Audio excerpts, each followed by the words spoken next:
Si quieres acompañarme, vamos al libro de Salmos, capítulo de número 8.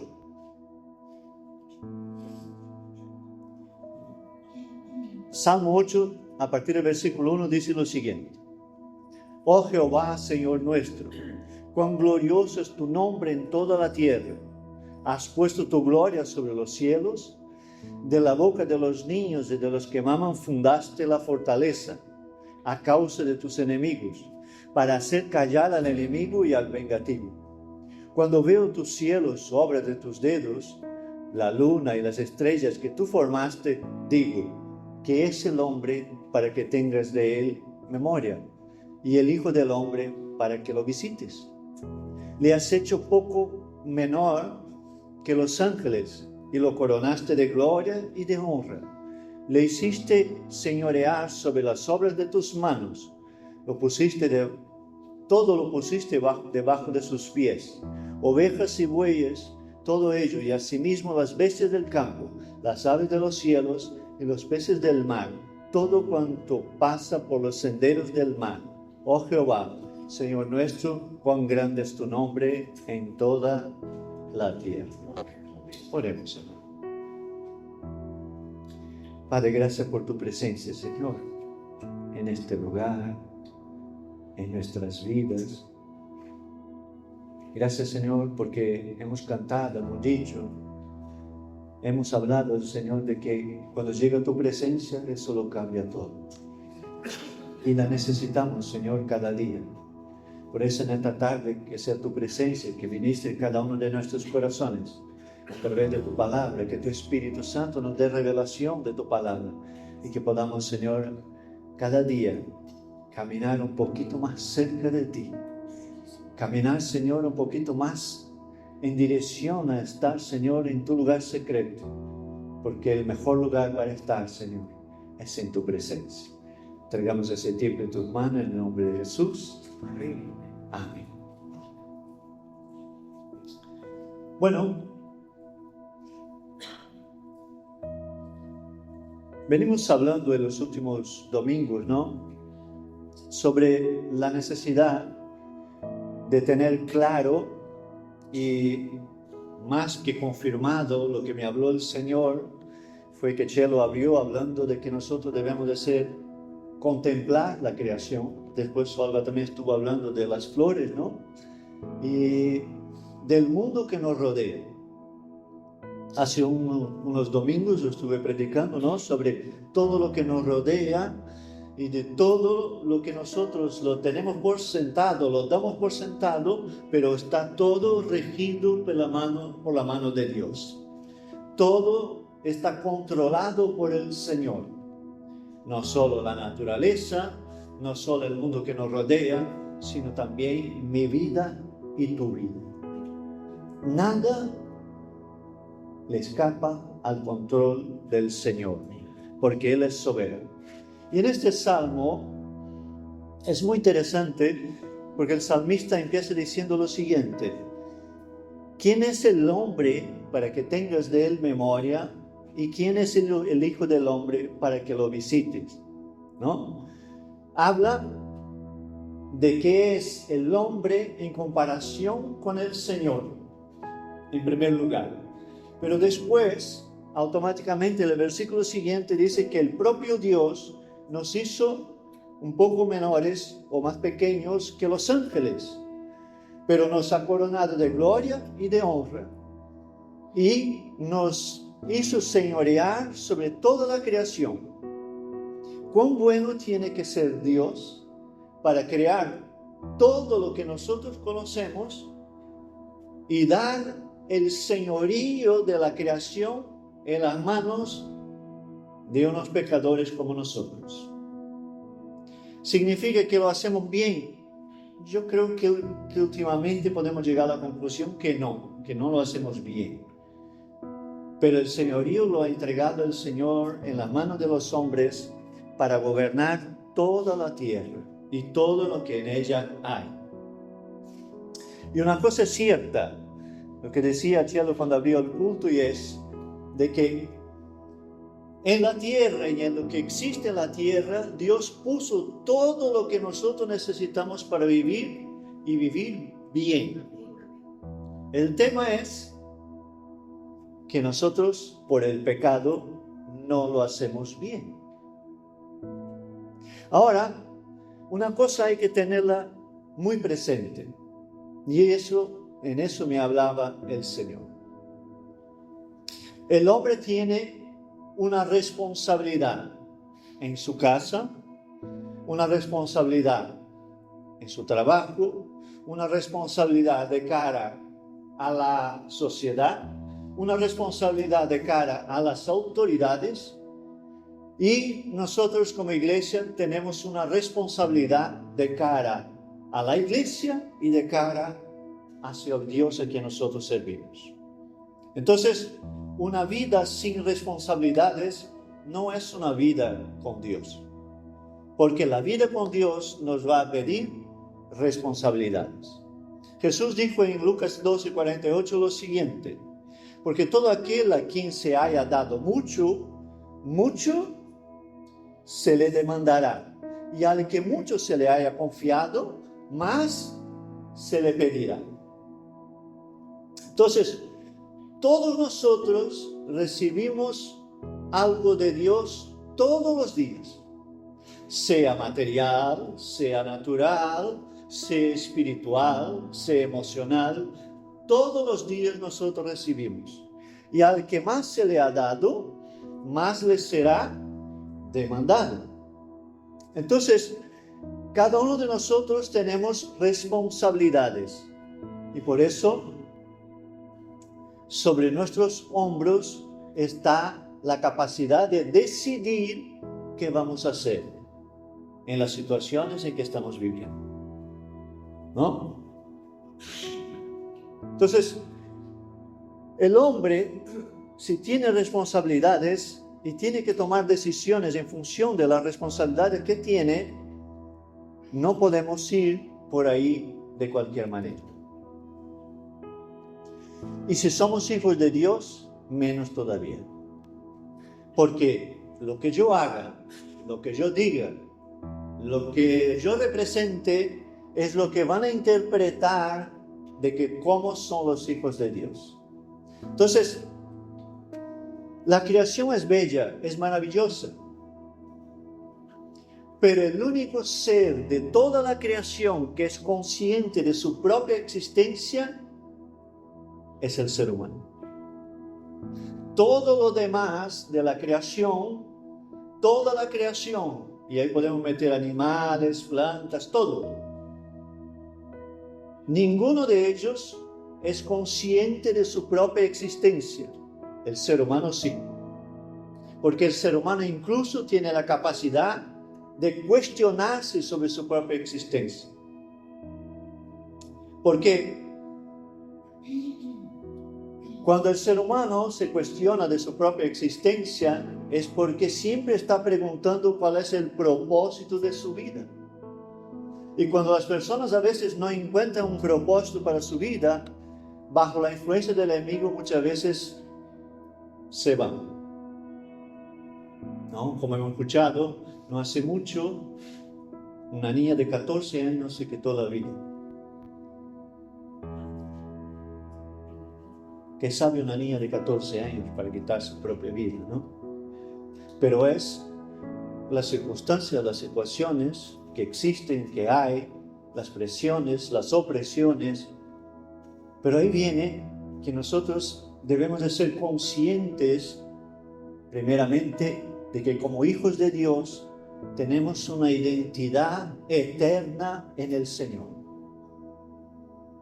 Y eso es muy importante que la tengamos presente, hermano, porque cuanto más pase el tiempo, cuanto más avance el tiempo, cuanto más se vaya multiplicando el pecado y las circunstancias, más se nos va a ver a nosotros como los raritos de la sociedad.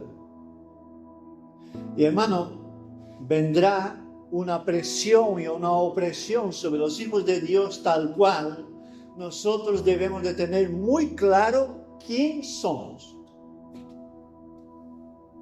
Porque si uno no tiene claro de quién es en Cristo, cuando viene la presión y la opresión, intentan convencerte de que no eres lo que Dios sí dice que eres. Y esa es una lucha entre las cosas de la carne, las cosas del mundo, las cosas del diablo y del infierno, en contra de las cosas de Dios. Y es un ejercicio de fe. Es un ejercicio de fe en nuestros días, hermano. Creo que es una lucha y una batalla diaria y muy intensa. No sé si estás de acuerdo conmigo.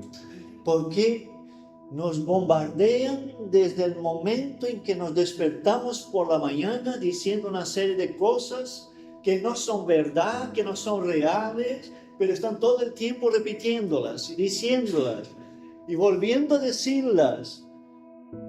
Y nosotros, ¿cómo podemos hacer para rechazar eso y vivir una vida con el Señor?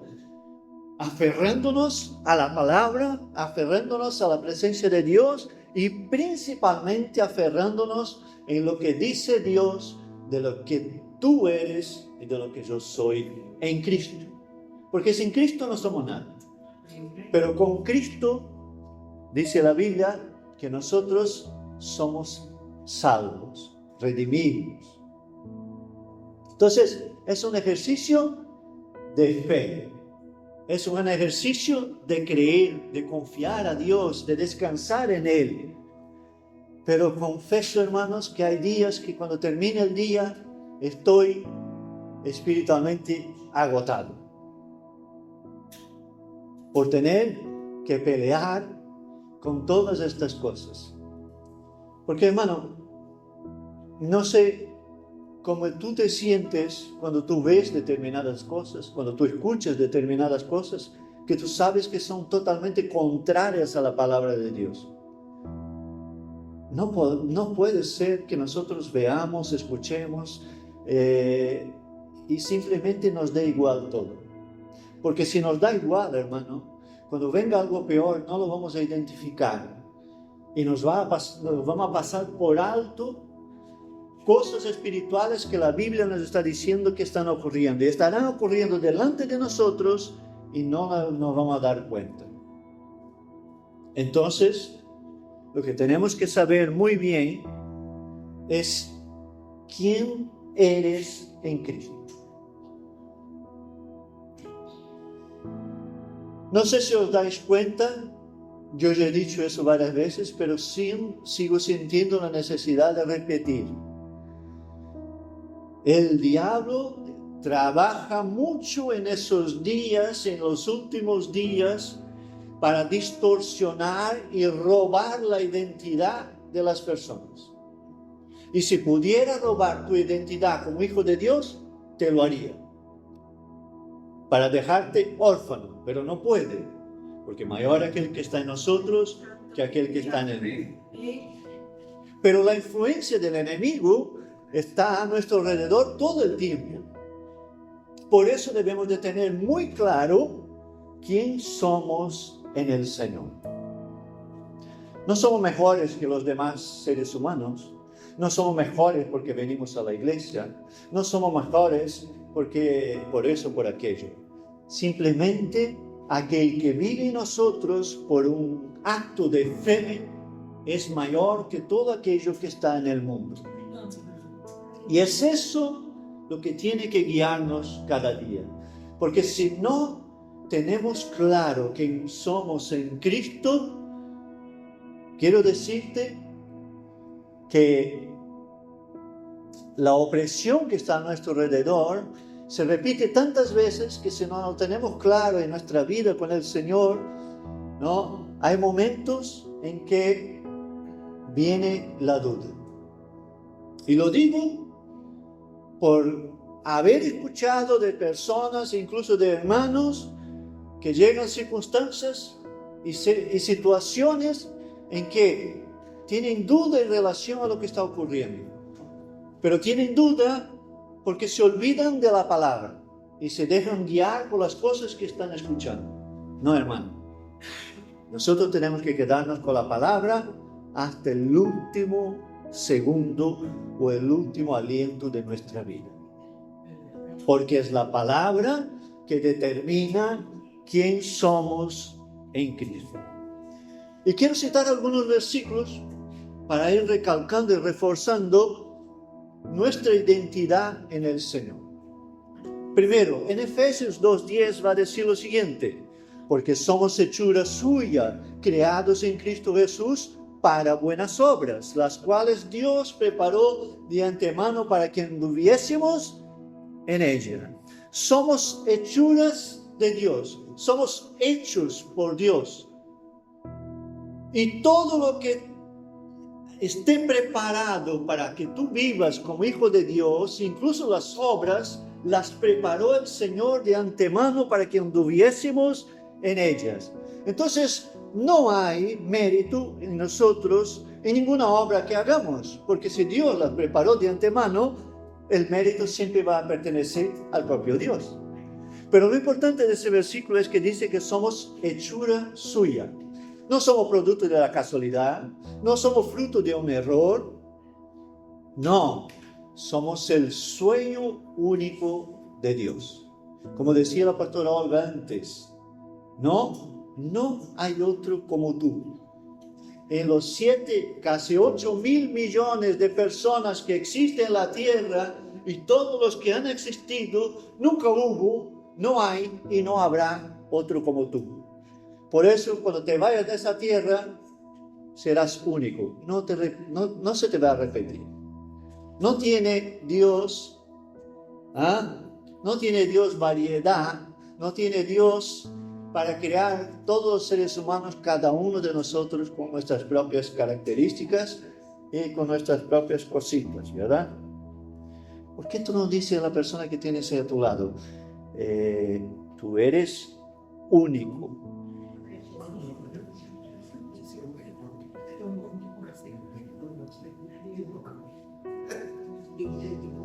Los matrimonios dirían, sí, pastor, mi esposo es único. Tendré que vivir con él para saber. O mi esposa, ¿no?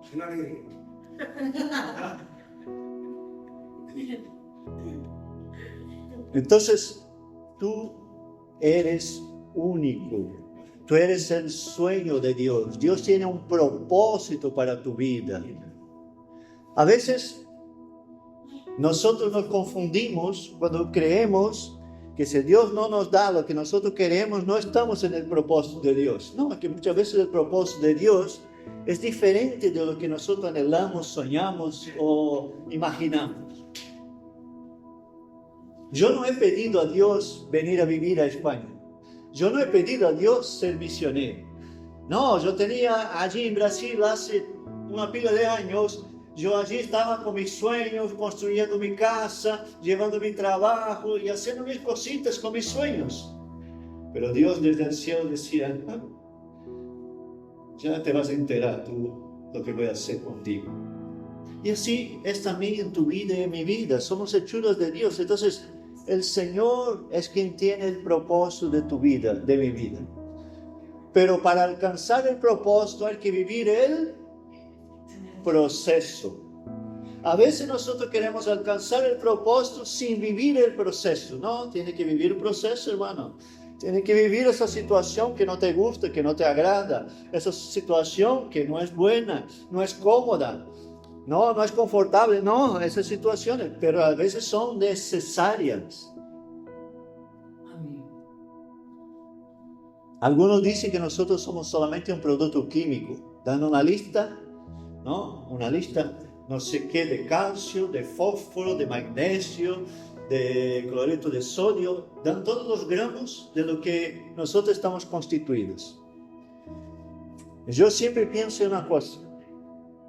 Si es tan sencillo, coge esta receta con el agua y todos los químicos, pon dentro de una olla, mezcla y saca de ahí un ser humano.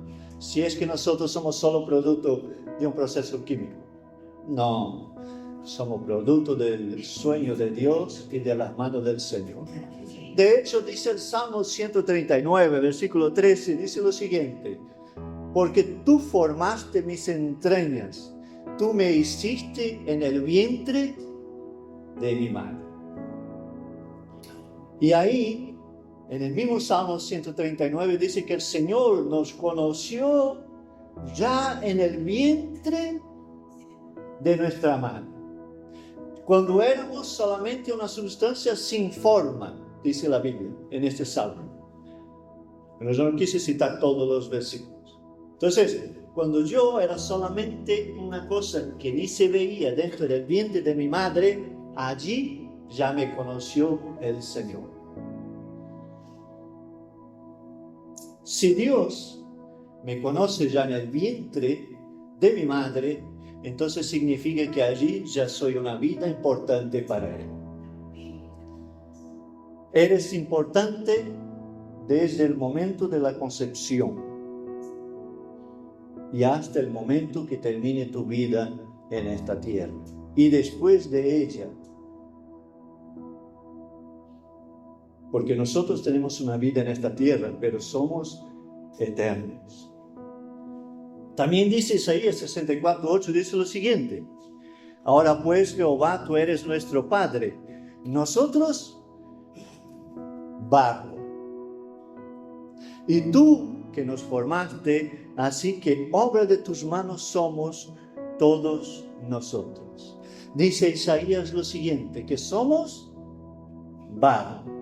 No dice Isaías que somos magnesio, no sé qué, no, dice Isaías que somos barro, porque la Biblia dice que del barro formó Dios a Adán, y de la costilla de Adán formó Dios a Eva. Esta es la palabra y lo que dice la palabra de Dios.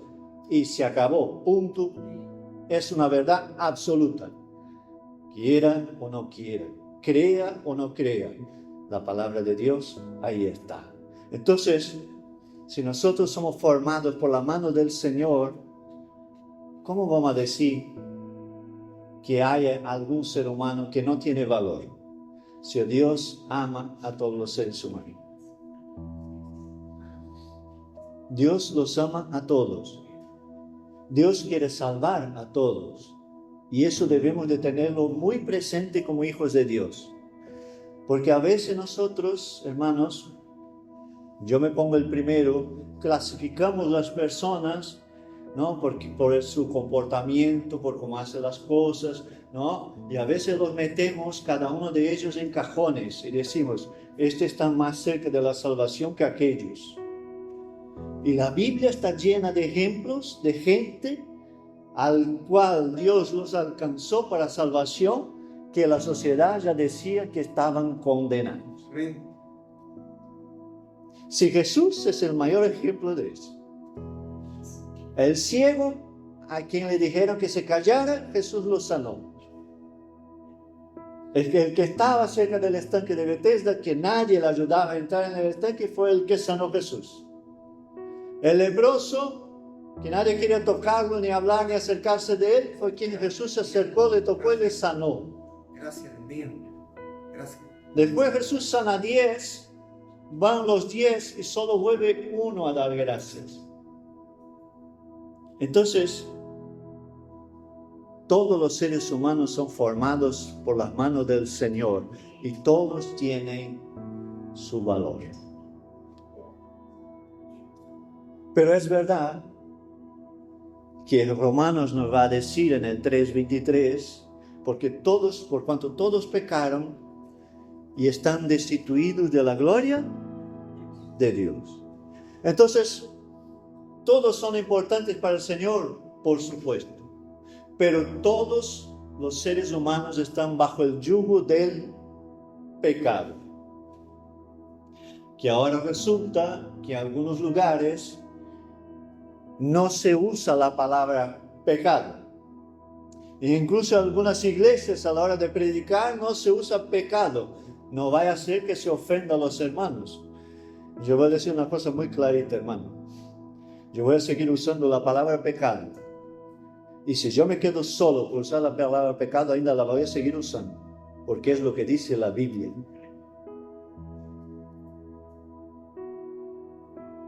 Yo no estoy aquí para agradar a los oyentes. Estoy aquí para transmitir la palabra de Dios. Y los que quieren escuchar la palabra de Dios son los que verdaderamente se importan y aman al Señor. Hermanos, todos somos pecadores. Pero el mismo Romanos dice, Romanos 8:1, ahora pues ninguna condenación hay para los que están en Cristo Jesús, los que no andan conforme a la carne, sino conforme el Espíritu. Somos pecadores, pero si estamos en Cristo, no hay condenación sobre tu vida y sobre mi vida. Como decía la pastora Olga antes, somos libres. Tenemos libertad en el Señor. Dice Colosenses 2:14 también lo siguiente: anulando el acta de los decretos que había contra nosotros, que nos era contraria, quitándola en el medio y clavándola en la cruz. ¿Qué es lo que está diciendo ese versículo? Que contra ti y contra mí había una factura, una deuda, y que nosotros no podíamos pagar. Y Jesús la cogió, la tuya, la mía, y la clavó en la cruz. Pagada. Está sellada, pagada. Por eso no hay condenación sobre ti y sobre mí. Por eso podemos caminar como verdaderamente libres, ¿no? Cuando Jesús habló de eso con los religiosos de la época, ellos dijeron exactamente lo mismo que dice la gente que no conoce al Señor y tú hablas con ellos. Pero si yo siempre he sido libre, ¿de qué tengo que ser liberado?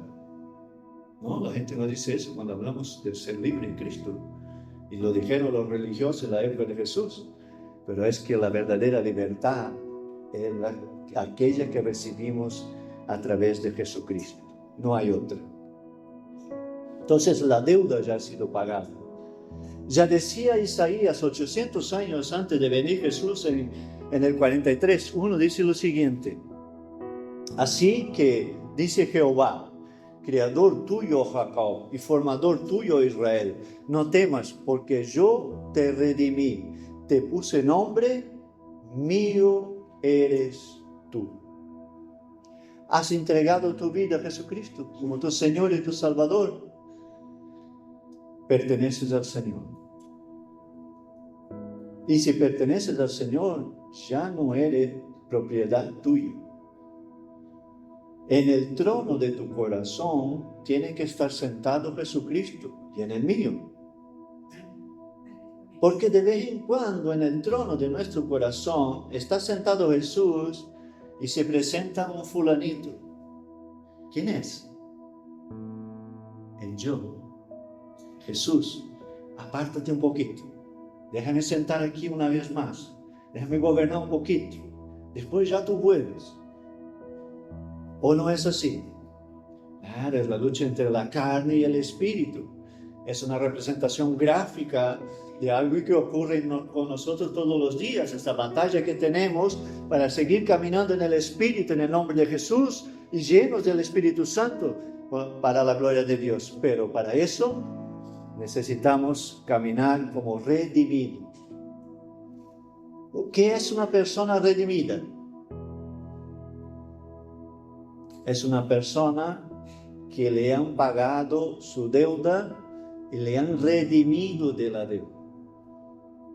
Es decir, el que verdaderamente ha entendido el Evangelio y sabe que Jesucristo pagó el precio en la cruz para salvación y vida eterna, es agradecido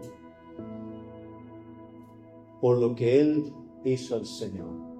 Y no solo eso, sino que también por ser redimido, tiene claro quién es delante del Señor y delante de la sociedad. Pero ¿cómo es eso, pastor? Que el Señor crezca en mí y que yo me... Todas las veces que eso ocurre, Dios se hace grande dentro de nosotros. Todas las veces que gobierno yo y actúo yo, el Espíritu Santo no tiene sitio ni cabida y actúo en mi propia carne. Entonces, si verdaderamente camino como alguien que es redimido, no camino según mis intereses, sino según los intereses de mi Padre. Eso es importante, porque puede tardar más, puede tardar menos. Y se van a presentar delante de nosotros situaciones en que van a poner tengamos que elegir entre eso y aquello. Entre hacer la voluntad de este mundo y hacer la voluntad de mi Padre. ¿Cuál será nuestra decisión? Porque hemos dicho al principio que tenemos responsabilidades de la presencia de Dios y que nuestras decisiones deben de ser según la responsabilidad que tenemos. Porque Juan 1:12 dice lo siguiente: mas a todos los que le recibieron, a los que creen a su nombre, les dio potestad, les dio poder, les dio autoridad de ser hechos hijos de Dios. ¿Tú eres un hijo de Dios? Amén. Muy bien. Porque has creído y has recibido a Jesucristo como tu Señor y tu Salvador. Entonces somos hechos hijos de Dios. El mismo que ha creado los cielos y la tierra y todo lo que hemos hablado antes. Y el mismo que te ha creado a ti y a mí. El mismo que nos ha creado diferente del resto de la creación. El mismo Dios, a través de Jesucristo, nos hace sus hijos. Y si somos hijos de Dios, debemos caminar en el Espíritu. Pero es que la Biblia no termina ahí. La Biblia también dice en Romanos 8:17 que aparte de ser hijos, que ya es un gran privilegio, dice lo siguiente: y si hijos, también herederos, herederos de Dios y coherederos con Cristo, si es que padecemos juntamente con Él, para que juntamente con Él seamos glorificados. Pero ¿cómo puede ser, pastor, que el versículo está hablando que yo soy heredero de Dios y coheredero con Cristo, pero está hablando de padecimiento? Porque para hacer la voluntad de Dios, muchas veces habrá que padecer.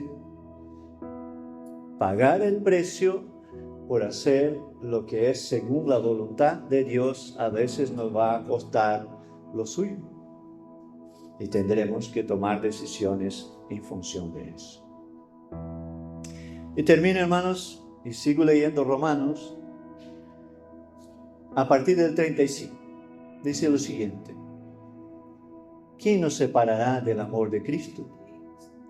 ¿Tribulación, o angustia, o persecución, o hambre, o desnudez, o peligro, o espada? Como está escrito, por causa de ti somos muertos todo el tiempo. Somos contados como ovejas de matadero. Antes, en todas estas cosas, somos más que vencedores por medio de aquel que nos amó. Aleluya. Por lo cual estoy seguro de que ni la muerte, ni la vida, ni ángeles, ni principados, ni potestades, ni lo presente, ni lo porvenir, ni lo alto, ni lo profundo, ni ninguna otra cosa creada nos podrá separar del amor de Dios que es en Cristo Jesús, Señor nuestro. Por eso, hermano, ninguna cosa creada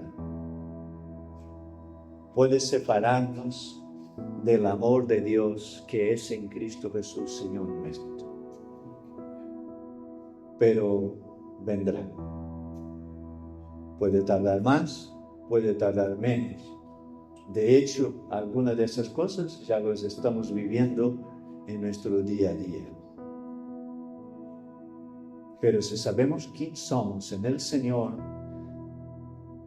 ni muerte, ni vida, ni ángeles, ni principados, ni potestades, ni presente, ni porvenir, ni alto, ni profundo, ninguna cosa creada nos puede separar del amor de Dios.